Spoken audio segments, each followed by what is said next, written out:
आपका स्वागत करता हूँ। मुद्दा बहुत महत्वपूर्ण है और इस मुद्दे से ध्यान कैसे पूरे देश का और देश के मीडिया का हटाया जाए। पिछले 8 साल से नरेंद्र मोदी जी की सरकार सिर्फ इसी काम में अपना ध्यान लगा, कैसे इन मुद्दों पर ध्यान नहीं जाए मीडिया का, विपक्ष का, जनता का, किसी का भी। और इसीलिए रोज एक नया ड्रामा, कोई नई बात, कोई नया विवाद पैदा कर दिया जाता है जिससे कि हम इन मुद्दों से भटक जाए। लेकिन ये कांग्रेस पार्टी, हम राजनीति में अगर हैं तो इन्हीं मुद्दों को उठाने के लिए हम विपक्ष में हैं तो इन्हीं मुद्दे उठाएंगे, ये हमारा राजधर्म है। और जब हम सत्ता में होते हैं तो हमने इन मुद्दों पर क्या काम किया, कैसी नीतियां बनाई, वो सबके सामने है। आप तुलना कर देंगे, सबके सामने। जो रसोई गैस हमारे वक्त 410 रुपए प्रति सिलेंडर था, आज वो 1053 से लेकर 1240 रुपए तक 156% की वृद्धि हुई है पिछले 8 साल। एक रसोई गैस तो ऐसा है जो हर घर की आवश्यकता है। और यही उज्ज्वला कहते कहते ये कई चुनावों में वोट ले गए। आज उज्ज्वला में कितने लोगों ने दूसरा सिलेंडर लेने की क्षमता है या वो ले पाएंगे दूसरा सिलेंडर? यह सवाल मोदी जी को डराता है। यह सवाल कोई पूछ ले, है सवाल तो आप लोग कैसे पूछेंगे मोदी जी से, प्रेस कॉन्फ्रेंस तो वो करते हैं। लेकिन कभी कोई ये सवाल पूछ ले,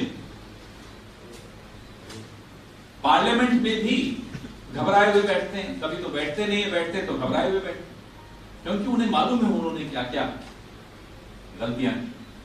और ये कह देना कि ये सब कोविड के बाद स्थिति खराब हुई है, सबसे बड़ा झूठ।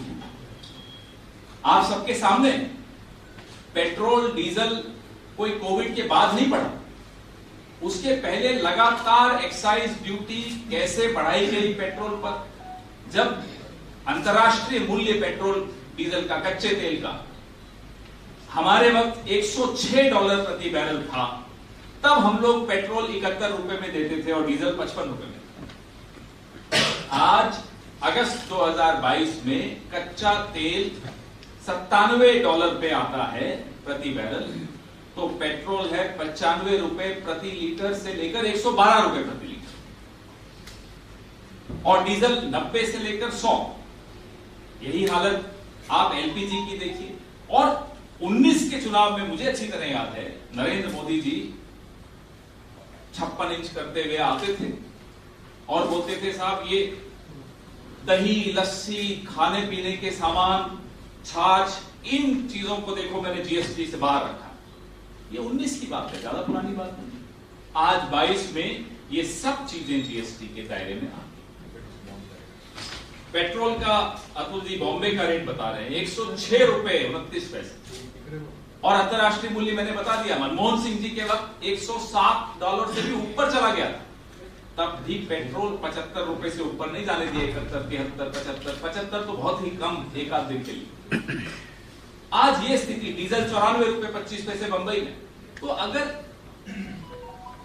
आपकी नीयत में खोट है, 8 साल हो गए आपको सरकार में आए, आपने नोटबंदी की, हमें नहीं समझ में आया क्यों की, आपको भी शायद नहीं समझ में आया क्यों की, जिसने की उसको भी नहीं मालूम क्यों की।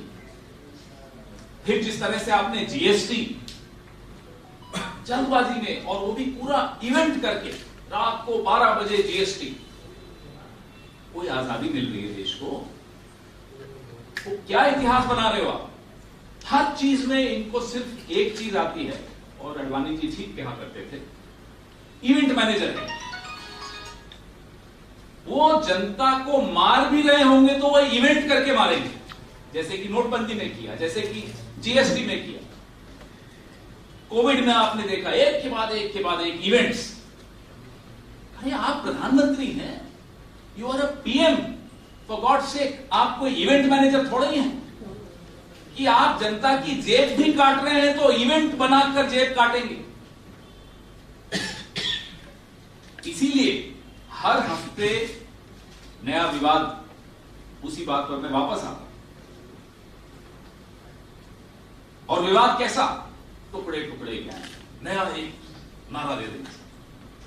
आप लोग तो समझदार हैं। राष्ट्रीय मीडिया के विषय में मैं कम बोलता हूं, ज्यादा नहीं बोलना चाहता, क्योंकि मैं बोलूंगा तो कड़वा बोलूंगा। और सारा राष्ट्रीय मीडिया टुकड़े टुकड़े गैंग, टुकड़े टुकड़े गैंग। किसी की इतनी हिम्मत नहीं होती पलट के पूछ ले, साहब असली टुकड़े टुकड़े गैंग तो आप हैं। पूरे समाज को बांटते हैं, धर्म के नाम पे बांटते हैं, भाषा के नाम पे बांटते हैं, कपड़े कैसे पहने उस पे बांटते हैं, कपड़ों से पहचान लेते हैं प्रधानमंत्री जी। तो कौन है टुकड़े टुकड़े गैंग? भगवानों की आपस में लड़ाई कर देते हैं। अरे जो हमारे स्वतंत्रता सेनानी अब नहीं रहे हमारे बीच में, उनको भी आपस में मरने के बाद लड़वा देते। सरदार पटेल जी की नेहरू जी से लड़ाई, ये है टुकड़े टुकड़े गैंग। फिर 6 महीने टुकड़े टुकड़े गैंग चलाएंगे, फिर साहब ट्रिपल तलाक, फिर हिजाब, फिर हनुमान चालीसा वर्सेस अजान। देखिए षड्यंत्र, देखिए आप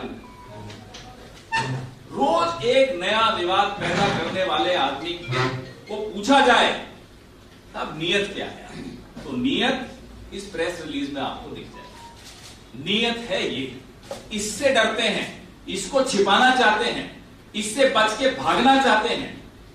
इन गलतियों से, इन विफलताओं से कैसे बचे? सबको व्यस्त रखो, सबको लड़वाओ, सबको नए नए इवेंट दो, सबको नए नए विवाद दो, ताकि ये कोई न। मैं आप सबके सामने हम लोग आए हैं। कांग्रेस पार्टी पिछले कई महीनों से इन मुद्दों को लेकर सड़क पर है।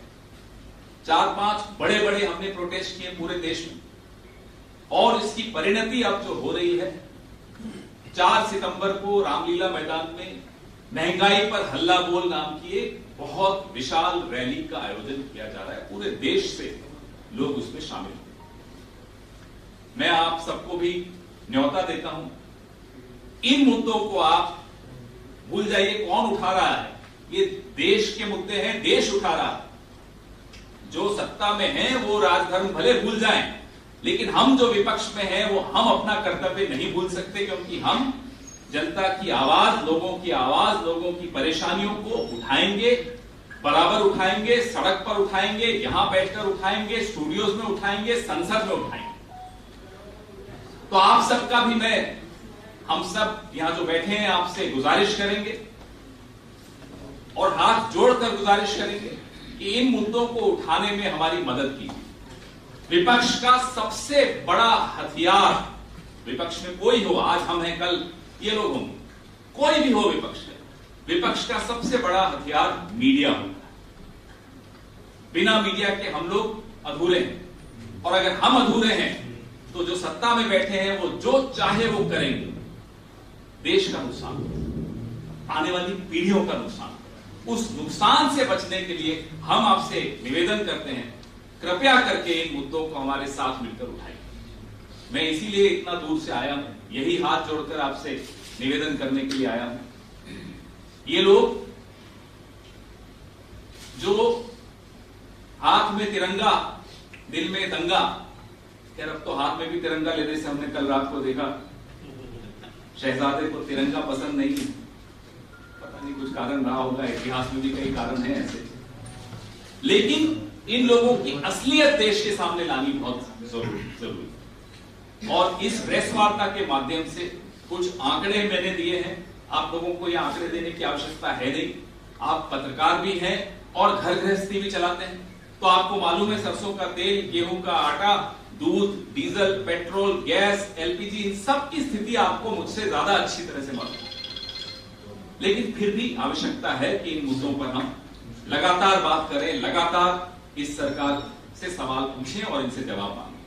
अब आप सबसे निवेदन है कि इससे संबंधित प्रश्न पूछें तो अच्छा रहेगा। पवन जी, आप एक तरफ महंगाई का, कांग्रेस महंगाई के मुद्दे पर लगातार सड़क पर है और अलग अलग जगहों पर रैलियां कर रही है 4 सितंबर, लेकिन जिस तरीके से आजाद साहब भी कांग्रेस के खिलाफ सड़क पर है और कई जगहों पर प्रेस कॉन्फ्रेंस से कांग्रेस में इंटरनल लोकतंत्र नहीं है। देखिए, जो अगर वो सड़क पे सही वक्त पे आ जाते, सही मुद्दे लेकर आ जाते, तो आज ये स्थिति नहीं होती। तो सड़क पर आए होंगे, गलत मुद्दे और गलत समय पर और गलत नियत से आए हों तो उन पर मुझे कुछ नहीं कहना। हमारे नेता राहुल गांधी जी जब इस तरह की ताकतों से लड़ रहे हों, ऐसे में कुछ लोग उनसे लड़ना चाह रहे हो राहुल गांधी से, तो इतिहास उनको भी याद रखेगा और माफ भी नहीं करेगा। तो इनके विषय में तो क्या बात करें। आप ये कह रहे हैं कि महंगाई के खिलाफ सब लोगों ने आपका साथ देना चाहिए, लेकिन आपके दल में जो है, पार्टी में कोई ज्यादातर लोग आपके खिलाफ दिख रहे हैं, राहुल गांधी के विचारधारा के खिलाफ दिख रहे हैं। फिर आप ये कैसे कहेंगे कि भाई इस तरीके के लोग आपके साथ रहेंगे, क्योंकि आपके लोग ही आपके साथ नहीं है। हमारे ज्यादातर लोग मतलब कितने गिने आपने, कितने? दिक्कत ये है कि भारतीय जनता पार्टी को ये सूट करता है। गडकरी जी तो सुबह से शाम तक आजकल अच्छी अच्छी बातें सुनाई दे रही हैं, क्यों नहीं उनके बारे में? वो तो कैबिनेट में है और खुलकर बोल रहे हैं मोदी जी के खिलाफ। तो देखिए, पार्टी में कौन क्या बोल रहा है मायने नहीं रखता। पूरी पार्टी एकजुटता से इन मुद्दों पर सड़क पर संघर्ष करती हुई दिख रही है और आने वाले दिनों में दिखेगी।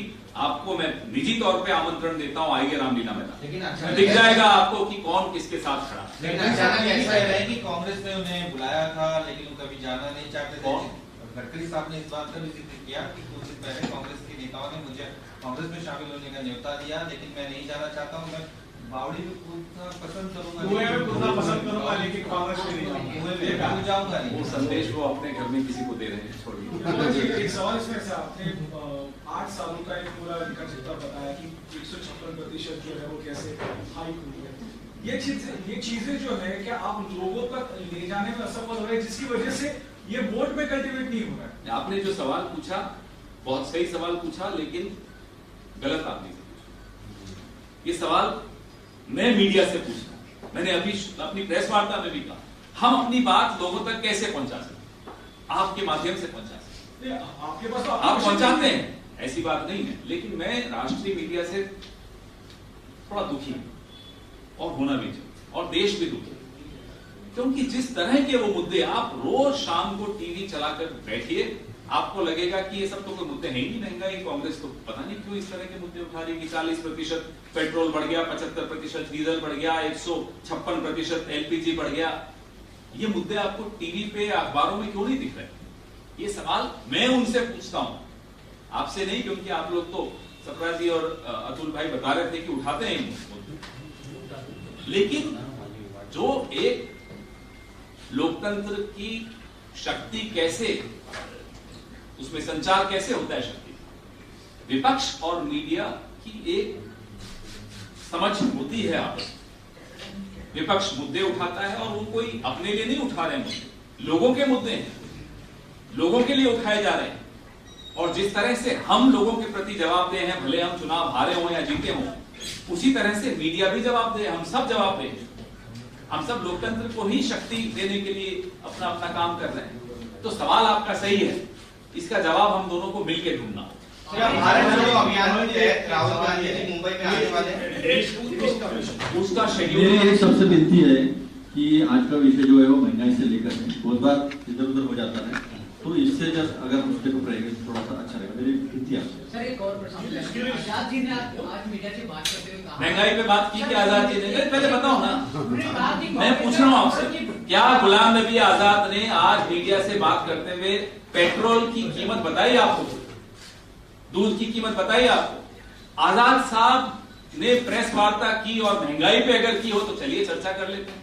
अब वो अपनी करते रहे बात कि उनको आगे क्या करना है, करते रहे, उसमें क्या फर्क पड़ता है? वो काफी साल कांग्रेस में गए, लेकिन अब इस तरह के बयान दे रहे कि कांग्रेस तो उनसे पूछिए ना, ये सब कहा जा रहा है। तो पहले तो अभी उसी जमात का हिस्सा थे, तो उनसे पूछिए ना कि आप कैसे याद आए। राहुल जी का मुंबई दौरा कई बार बना और रद्द हो गया, महाराष्ट्र का दौरा बना और रद्द हो गया, तो क्या राहुल जी मुंबई या महाराष्ट्र नहीं आना चाहते हैं क्या? आप दिल से बुलाइए, देखें जरूर आएंगे, आप बुलाइए ना। आज एक सवाल ये है कि अभी सरकारी पक्ष में जो लोग बैठे हुए हैं, वो पहले सिलेंडर, प्याज, बैलगाड़ी लेकिन कई दफा संसद में गए हैं, लेकिन उनका प्रभाव उस समय पड़ा। कांग्रेस दल जो आंदोलन करती है उसका प्रभाव क्यों नहीं पड़ता? आप मीडिया वाला पूछिए, आप अपने स्तर पर देखिए। नहीं, हम जब सत्ता में होते हैं हम मीडिया का सम्मान करते हैं। आपको याद होगा 2010, 11, 12, 13 लगातार 4 साल रोज की प्राइम टाइम डिबेट्स कांग्रेस सरकार के खिलाफ होती थी। कोई रोकता था उन्हें? नहीं रोकता, क्योंकि आप लोगों का काम था। तो मैं ये बार बार आपको बोलूंगा, क्योंकि मैं कुछ वक्त तक पत्रकार रहा हुआ हूं, तो मैं अपना ही मानता हूं और मैं अपने आप को आपका ही मानता हूं, इसलिए मैं हक से बोलता हूं। ये सवाल आप जो पूछते हो ना, इसमें मिलकर अपन लोग जवाब ढूंढ सकते हैं, लेकिन ये मत कह देना कि साहब उस वक्त जब अटल जी बैलगाड़ी पे आते थे तो कवरेज होता था, तो वो सर्टिफिकेट आप उस वक्त की सरकार को दे रहे हो।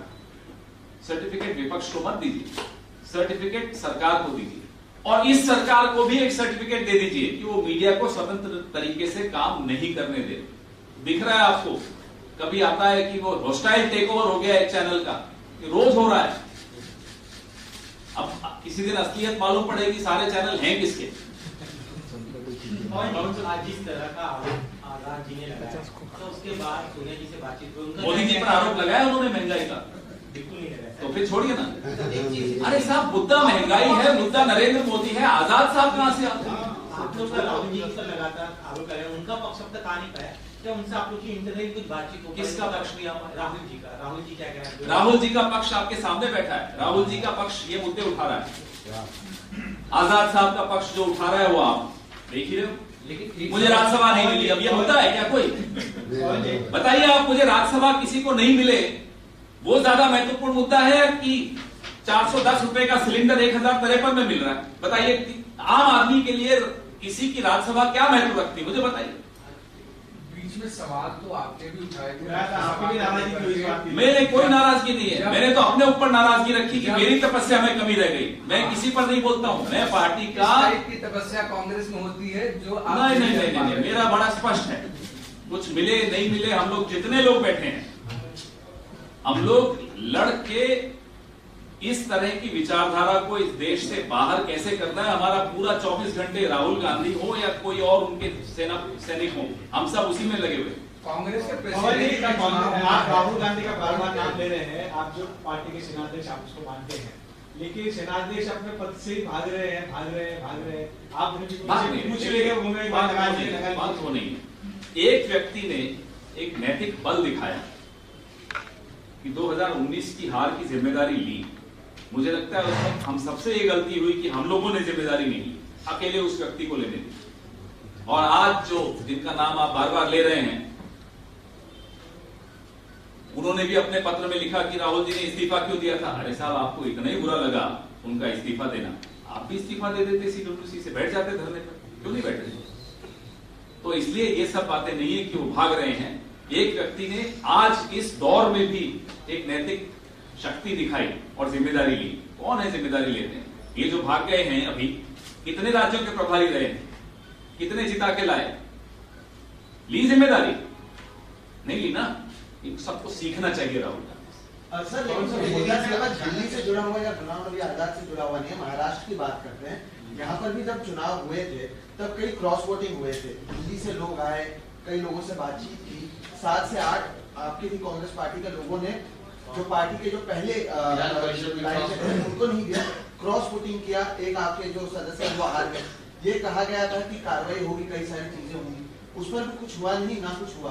तो ये जो लाइन ऑफ डिसिप्लिन है, ये कहां पर जाकर रुकेगा? ये भी एक हमारी पार्टी इस प्रदेश में हो या किसी और प्रदेश में बिल्कुल एकजुट है। हमारे यहाँ एक सिस्टम होता है, ऐसा नहीं है कि एक व्यक्ति निर्णय ले ले दिल्ली में बैठकर कि आप इसको हटा दो, इसको ले आओ, ऐसा नहीं होता। वो होता होगा जहाँ होता है, जहाँ 1.5 लोगों की सरकार चल रही है, उनकी बात मैं नहीं कर रहा। यहाँ तो मालूम ही नहीं कि सरकार कौन चला रहा है, तो यहाँ तो छोड़िए। तो हमारे यहाँ एक सिस्टम है, प्रक्रिया है। उस प्रक्रिया में कई लोगों की भूमिका होती है। एक ये रिपोर्ट देंगे, ये रिपोर्ट देंगे, ऐसे फिर जाकर निर्णय लिए जाते हैं। अब आप लोग चाहें कि ब्रेकिंग न्यूज 1 घंटे में आ जाए कि साहब इसको निकाल दिया, उसको निकाल दिया, ऐसे नहीं होता, सिस्टम से होता है। इससे जुड़ा हुआ सवाल है, ऋषभ चव्हाण ने अभी रिसेंटली कहा कि कांग्रेस एक मुगल सल्तनत की तरह से पोस्ट डिस्ट्रीब्यूट नहीं कर सकती, तो उसके ऊपर आपकी क्या राय है? ये पार्टी की बात हो रही है। पार्टी अगर किसी को कोई जिम्मेदारी देती है तो पार्टी तो सब है ना, कलेक्टिव है ना, कोई एक व्यक्ति थोड़ा ही है।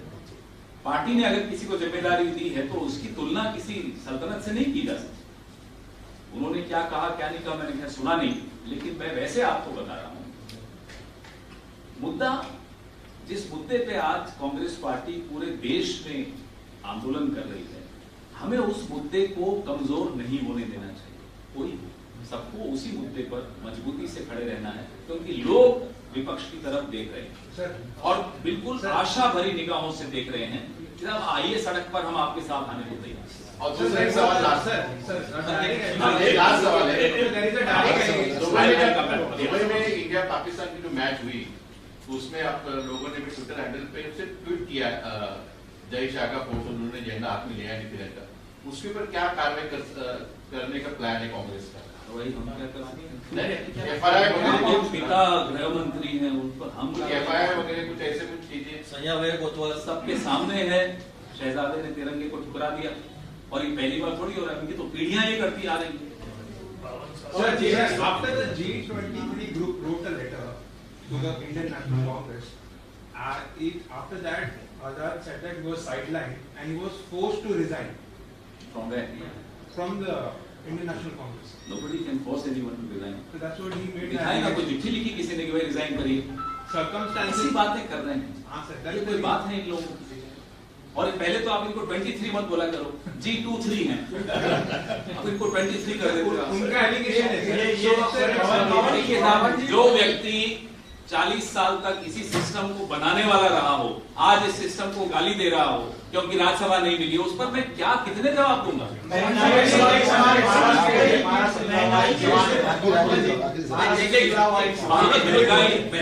बड़ी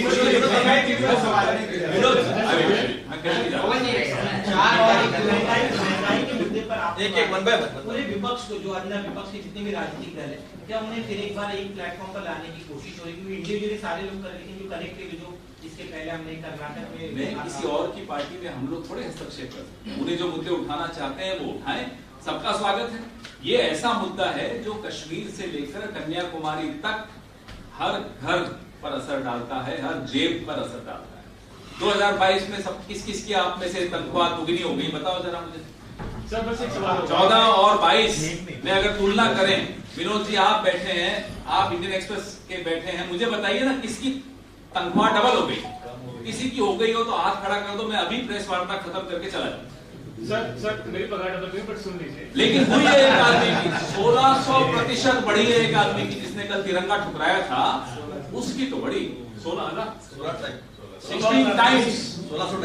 ऐसा नहीं है सबकी, मैं गलत बोल गया, एक व्यक्ति की तो आय बहुत बढ़ी, एक नहीं ऐसे 2-3 और भी नहीं। सर आपने कहा कि पार्टी को सल्तनत से कंपेयर ना करें, लेकिन राज्य के जो उप मुख्यमंत्री हैं देवेंद्र फडणवीस, उन्होंने कांग्रेस को एक डूबती नाव बताया है और ये कारण बताया है कि इसीलिए सब छोड़ रहे हैं उस डूबती नाव को, जो पार्टी से निकल रहे हैं, जो वेट बन रही है। उनको बोलो अपनी चिंता करें, 12वीं में पढ़ते थे, कॉलेज जाना चाहिए था, फिर से 10वीं में आ गए।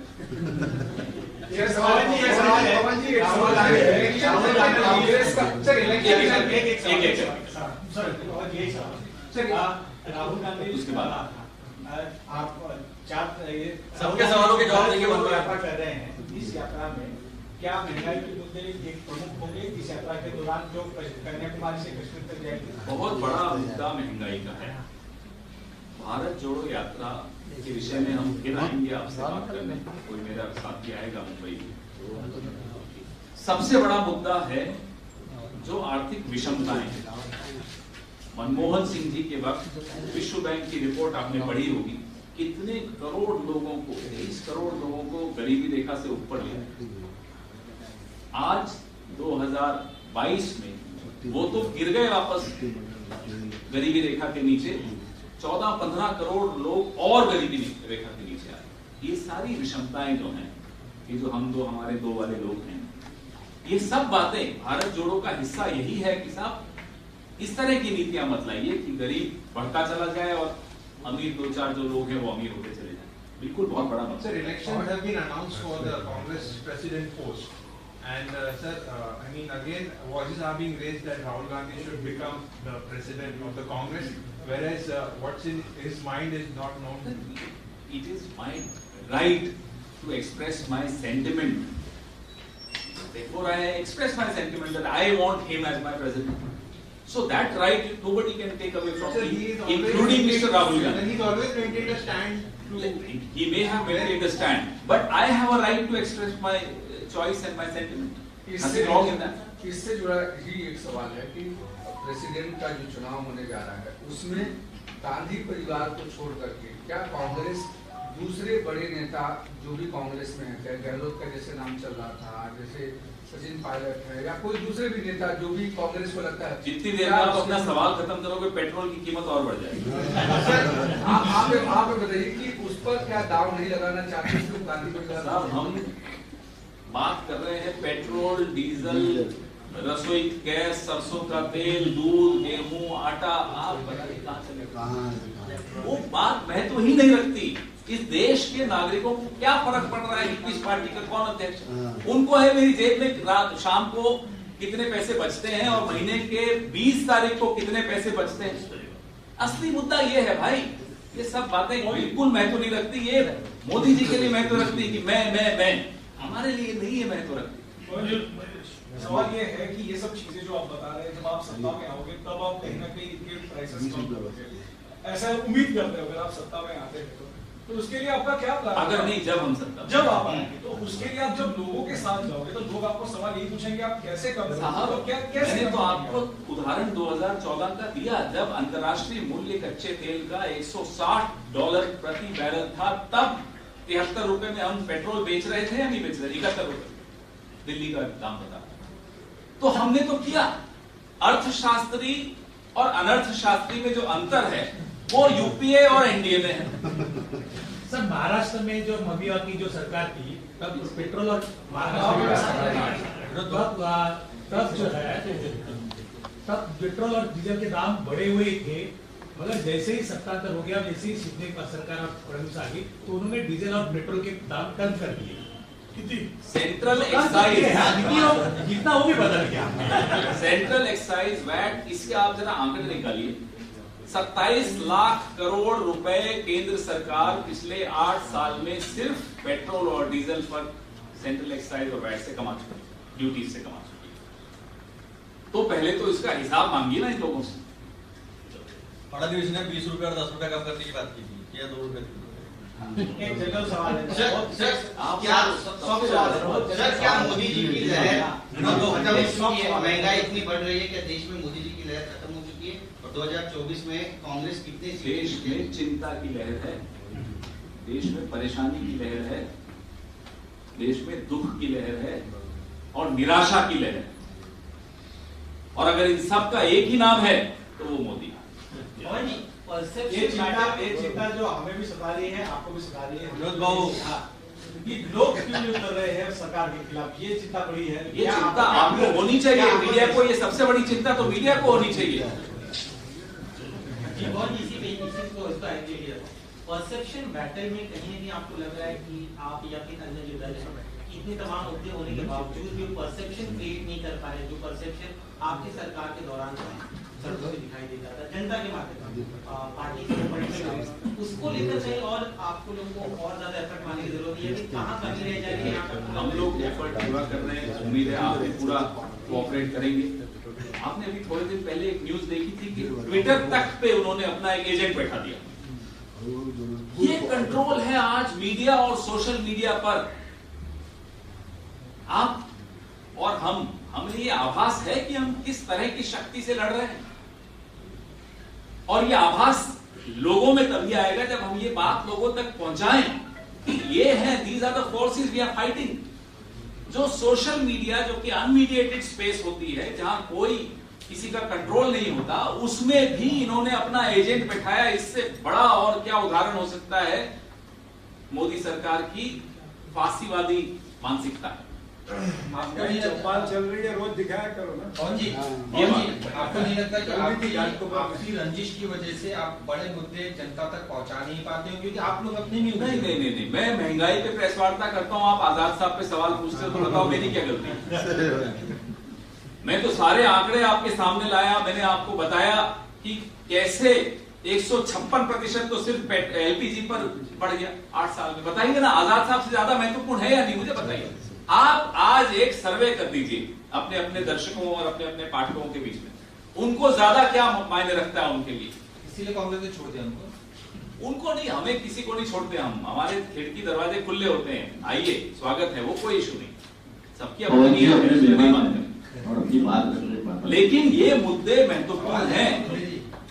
इस मुद्दे पर मुझे लगता है हम सबको चिंतित होना चाहिए। हमारी चिंता मत करिए, हम 137 साल पुरानी पार्टी है, कारवां चलता रहता है, कुछ लोग चढ़ जाते हैं, कुछ लोग उतर जाते हैं, चिंता मत करिए। लेकिन हम नहीं कहीं जाने वाले। सबसे ज्यादा चिंता प्रधानमंत्री को ही होती है। आप जो कपड़ा पहनते हैं उसे लेकर भी गृह मंत्री कहते हैं कि काला कपड़ा पहनकर विरोध कर रहे हैं। तो अमित शाह जो लोग तिरंगे से घबरा जाते हैं, जो तिरंगे को हाथ में नहीं रखना चाहते, उनसे क्या आप बात करेंगे, बताइए ना। उन्हें बोलिए ये 3 रंग तो कम से कम, उसके लिए तो कुछ सोचें, उनके लिए तो कोई भावना रखें। हम तो श्याम के पुजारी भक्त हैं, वो भी तो काले थे, श्याम थे। Thank you.